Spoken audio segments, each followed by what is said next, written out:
உங்களுக்கெல்லாம் மனசாட்சியே இல்லையா சிஸ்டர்ஸ்? எப்படி இப்படியெல்லாம் கேட்க தோணுது?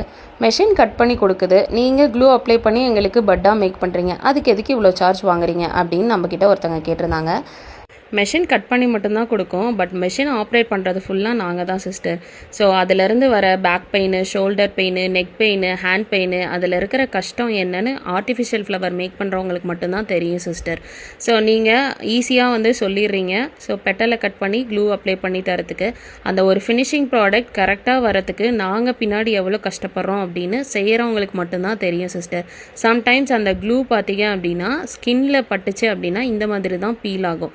ஸோ அதுக்கு பின்னாடி இவ்வளோ கஷ்டம் இருக்குது சிஸ்டர். உங்களுக்கு வீடியோவில் பார்க்க வேணால் ஈஸியாக தெரியலாம், ஆனால் அதை செய்யறதுக்கு பின்னாடி எங்களோட கஷ்டம் என்ன இருக்குது அப்படின்னு செஞ்சு பார்த்தா மட்டும்தான் தெரியும் சிஸ்டர்ஸ். அப்படி உங்களுக்கு ப்ரைஸ் அதிகமாக இருந்துச்சு அப்படின்னா ரா மெட்டீரியல்ஸ் எல்லாமே நம்ம பேஜில் அவைலபிளாக இருக்குது. ஸோ நீங்கள் வாங்கி நீங்களும் ட்ரை பண்ணி பாருங்கள் சிஸ்டர்ஸ். ஸோ இந்த மாதிரி உங்ககிட்டையும் கேட்டிருக்காங்களா அப்படின்னு சொல்லுங்கள். ஸோ கேட்டிருந்தாங்க அப்படின்னா எனக்கு இன்பாக்ஸ் பண்ணுங்கள், இல்லைனா கமெண்ட் பண்ணுங்கள்.